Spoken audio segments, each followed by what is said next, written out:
दर्शको, आपण या ठिकाणी डॉक्टर बाबासाहेब आंबेडकरांना अभिवादन करून या ठिकाणी रिपब्लिकन सेनेचे अध्यक्ष आदरणीय आनंदराज आंबेडकर साहेब या ठिकाणी उपस्थित आहेत। साहेब जय भीम। आज बाबासाहेबांच्या महापरिनिर्वाण दिनानिमित्त आपण जनतेला काय आवाहन करता? या इथे ज्या ठिकाणी मंत्रालय आहे त्या मंत्रालयाच्या परिसरामध्ये हा जो डॉक्टर बाबासाहेब आंबेडकरांचा प्रथम पुतळा, अख्ख्या देशामधला प्रथम पुतळा, जो त्यांचे एकुलते एक सुपुत्र यशवंतराव उर्फ भैयासाहेब आंबेडकर आणि त्यांच्या सर्व सहकाऱ्यांनी इथे तो लावला आणि एकंदरीत ह्या महाराष्ट्राच्या मंत्रालयाला दिशादर्शन करणारा असा पुतळा आहे। आणि त्याला आज या 68व्या महापरिनिर्वाण दिनानिमित्त या परिसरामध्ये असणारे लाखो लोक आज इथे जमलेले आहेत। बाबासाहेबांच्या या पुतळ्याजवळ जमून बाबासाहेब आंबेडकरांच्या 68व्या या महापरिनिर्वाण दिनानिमित्त बाबासाहेबांना श्रद्धांजली वाहत आहेत, त्यांना पुष्पचक्र वाहतात, मेंढ्या वाहतात आणि त्यामुळे आज खऱ्या अर्थानं बाबासाहेब आंबेडकरांचं कार्य आपण पाहतोय।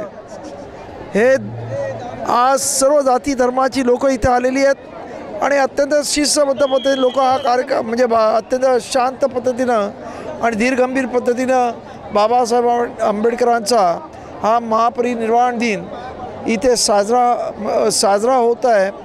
तेव्हा असा अलौकिक असा एकुलता एक जगामधला हा म्हणजे ज्याला महामानव म्हणता येईल अशा पद्धतीचा डॉक्टर बाबासाहेब आंबेडकर ज्यांचा आज हा 68वा महापरिनिर्वाण दिन आहे, तेव्हा लोकांना मी सांगणार आहे की लोकांनी बाबासाहेबांनी दिलेल्या विचाराची कास धरून पुढे जावं।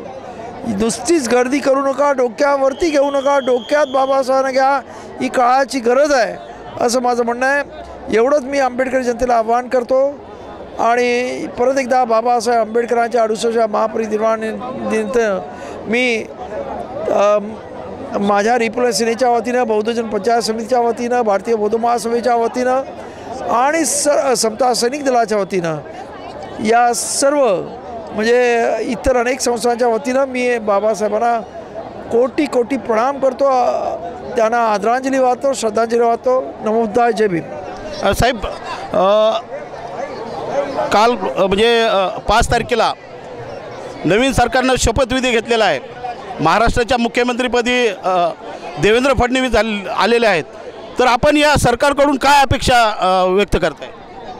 त्याने 5 तारखेला शपथविधी घेतला, 6 तारखेला बाबासाहेब आंबेडकरांच्या महापरिनिर्वाणासाठी लाखो लोक आलेली आहेत आणि बाबासाहेब आंबेडकरांचं संविधान ही मंडळी डोक्यामध्ये घेऊन चालणारी आहेत। त्यामुळे या संविधानाला हात लावण्याचा कोणी प्रयत्न करू नका आणि बाबासाहेब दिलेल्या संविधानाप्रमाणे चाला, एवढी त्यांच्याकडून मी अपेक्षा करतो। साहेब, आपण जे आंदोलन हिंदू मिलचं आंदोलन या ठिकाणी केलेलं होतं म्हणजे हिंदू मिलचं, तर ते काम कुठपर्यंत आलेलं आहे?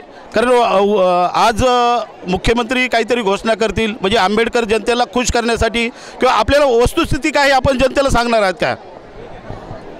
बाबासाहेब आंबेडकरांचं जे हिंदू मिलचं स्मारक आहे, ज्याच्यासाठी आपण लढा दिला, त्याला आज 12 वर्ष होऊन गेलेली आहेत, आपल्या सर्वांना माहीत आहे। परंतु आपण मागे लागून आता तिकडचं स्ट्रक्चर झालेलं जवळपास 80-90% झालेलं आहे। फक्त पुतळ्याचं कामकाज अजून झालेलं नाही, त्याला अजून 2 वर्ष तर लागतील, कारण एवढा मोठा पुतळा ह्या देशामध्ये प्रथमच बनतो आहे आणि त्यामुळे आणि तेच काम बनवण्याची पण प्रक्रिया अत्यंत स्लो असल्यामुळं आणि त्यांना ऑर्डरसुद्धा लेट दिल्यामुळं त्याला अजून 2 वर्ष जातील। त्यामुळे परिपूर्ण बाबासाहेब आंबेडकरांचं स्मारक जनतेसाठी खुलं होण्यासाठी अजून 2 वर्ष लागतील असं माझं मत आहे। हे होते आनंदराजे आंबेडकर। आपण बघत आहोत की हा तो बाबासाहेबांचे अनुयायी या ठिकाणी हजारोच्या संख्येने आलेले आहेत। आपण या कुलाब्याच्या या बाबासाहेबांच्या पुतळ्याच्या म्हणजे स्मारकाच्या परिसरामध्ये आहोत। काही अंतरावर या ठिकाणी मंत्रालय आहे। जनतेला संदेश देण्याचं म्हणजे जे बाबासाहेबांनी कार्य केले त्या कार्याप्रमाणे बाबासाहेबांनी सांगितलं, मला डोक्यावर घेऊ नका, मला डोक्यात घ्या। हे असं बाबासाहेबांनी सांगितलं आहे. तर माझी ही सगळ्या जनतेला माझी मेहरबानी आहे. बाबासाहेबांनी जो गाडा पुढे नेला आहे तो आपल्याला न्यायचा आहे. ही सगळ्यांना माझी हात जोडून विनंती आहे. सर्वांना जय भीम. आज आपण लॉर्ड टीव्हीवरती थेट प्रक्षेपणमध्ये आहोत. आपण पाहतोय की मंत्रालयाच्या बाजूला कोलाबा येथील डॉक्टर बाबासाहेब आंबेडकर पुतळ्यावरती थेट या अभिमानुयांनी बाबासाहेबांना अभिवादन करण्यासाठी गर्दी केलेली आहे. नुकतेच 12 वाजून गेले. 6 डिसेंबरची पहाट सुरू झाली आणि आपण पाहतोय की ही सारी गर्दी जी आहे हे बाबासाहेबांना नतमस्तक होण्यासाठी या ठिकाणी आलेले आहेत. बाबासाहेबांच्या महापरिनिर्वाण दिनानिमित्त अनेक लोक आपापला वेगवेगळा जो बाबासाहेबांच्या पुण्यकर्माचा जो आढावा आहे तो घेत आपापल्या जीवनशैलीकडं प्रवास करतात. आपण पाहतोय की या ठिकाणी समता सैनिक दलाचे काही मेजर आहेत जे या ठिकाणी सर्वांना रस्ता देतात, गर्दी कमी करा म्हणतात. दादा तुमचं नाव काय? माझं नाव रुपेश प्रकाश चव्हाण. काय तुम्ही इथं किती वेळापासून आहेत?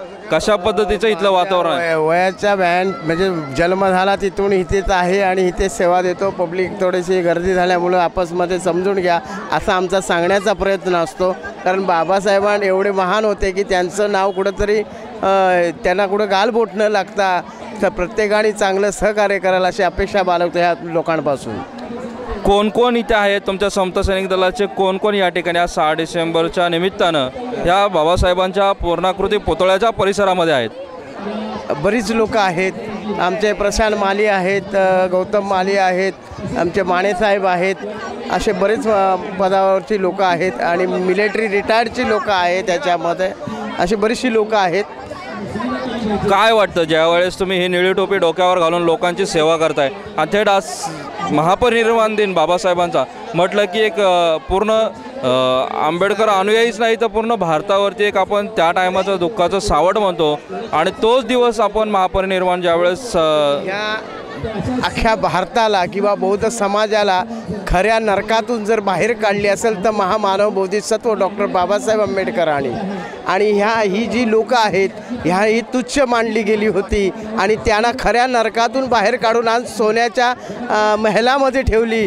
तर ह्या महामानवानं तेव्हा ही सर्व जी लोकं आलेली आहेत ह्यांना न बोलवता आलेली आहेत बाबासाहेब आंबेडकरांना अभिवादन करण्यासाठी. आपण पाहतोय की समता सैनिक दलाचे मेजर आहेत या ठिकाणी सर्व भीमानुयांना या ठिकाणाहून सांगतायत की गर्दी व्यवस्थित सावरा. आपण पाहतोय की आपल्या पाठीमागे एक ज्योत आहे जी क्रांती ज्योत आहे ती सदैव तैवत आपल्याला या ठिकाणी पाहायला मिळते. आपण पाहू शकता पाठीमागे की ही जी ज्योत आहे ही अखंड ज्योत ही दैवत असते आणि बाबासाहेबांना विनम्रपणे अभिवादन करत असते. हीच ती आग आहे जी धगधगत आहे आणि बाबासाहेबांच्या जीवन कार्याचे साक्ष देत आहे. लोक या ठिकाणी बाबासाहेबांना नतमस्तक होण्यासाठी येत आहेत. या ठिकाणी आपण पाहतोय की बाबासाहेबांना दीप प्रज्वलन करून या ठिकाणी बाबासाहेबांना एक आदरांजली या ठिकाणी वाहिली जात आहे.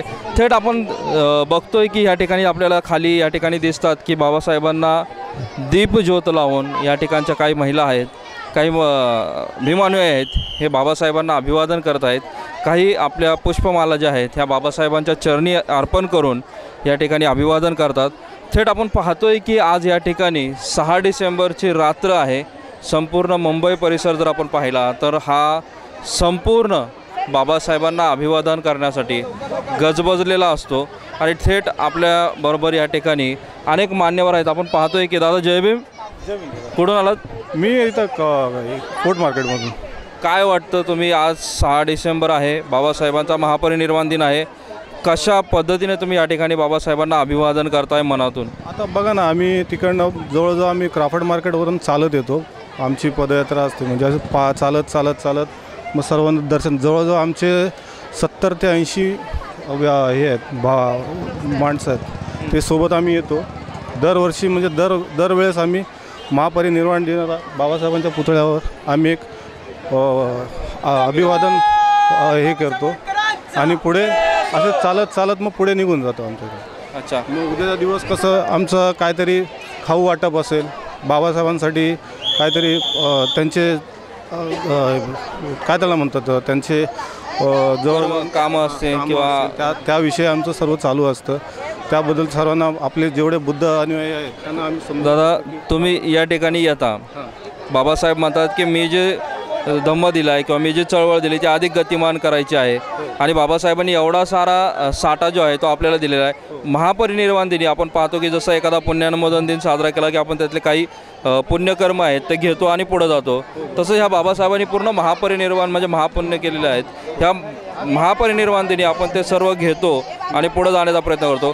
काय वाटतं तुम्हाला की बाबासाहेबांच्या ह्या महापरिनिर्वाण दिनी कोणती गोष्ट आहे की ती घेऊन तुम्ही पुढे जाण्याचा प्रयत्न करणार? बाबासाहेबांचे विचारच तेच असतील, त्याच्या व्यतिरिक्त काय नाही। बाबासाहेबांचं जर विचार घेऊन आपण पुढे चाललो तर आपण मला तरी वाटतं पुढे आपण खूप पुढे जाऊ म्हणजे आणि आपला देश त्याच्यामुळे त्या शिक्षणाच्या आधारावर आपण एक म्हणजे मला तर विश्वामध्ये एक आपला पहिला नंबर असेल भारताचा।